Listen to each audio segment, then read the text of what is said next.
Wandering Winder back in my opening series for Dominion openings. Today I want to look at Settlers. So, Settlers is a cantrip that lets you grab a copper out of your discard pile if there's one there. It, in that case, is very similar to a Peddler, like I talked about in the intro video to the openings, but it's not quite like a Peddler because you need a copper to be in the discard. So, there's a couple of openings that you might be thinking about with Settlers. One of them is Settlers.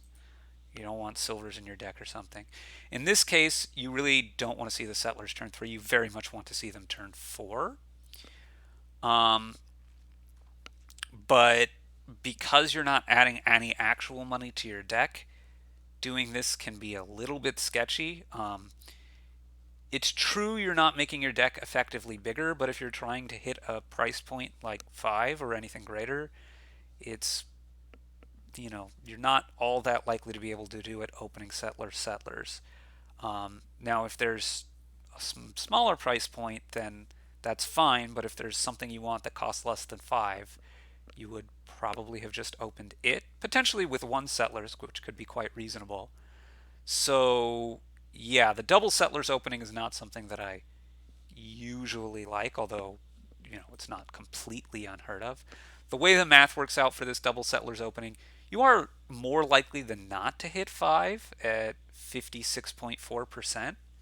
Um, a lot more likely to find it on turn 4 than on turn 3.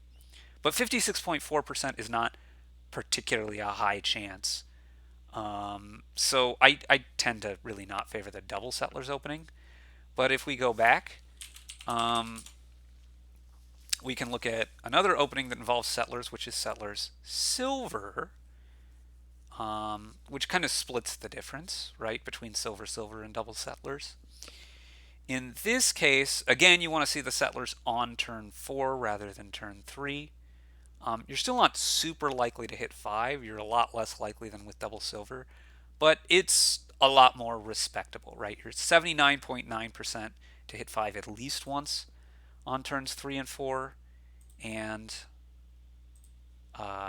you get also a 4% chance, 4.1%, of hitting 5 twice. That requires hitting exactly 5 without the Settlers on turn 3, and then playing the Settlers on turn 4 and bottom decking in a state. You need all of that to go right.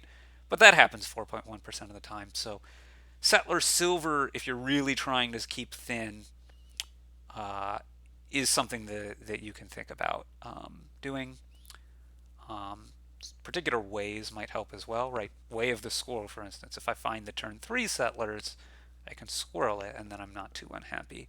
So, given that that's on the board, that's maybe something to think about. So, there are ways that might push you into opening Settlers a little bit more, and obviously, Settlers with some other card might be a different story than Settlers, and might make it a reasonable thing to open if hitting 5 is not quite so important to you, and trying to keep better deck control compared to a Silver is something that's important to you. That's about all I have to say for Settlers in the opening. Thanks for watching.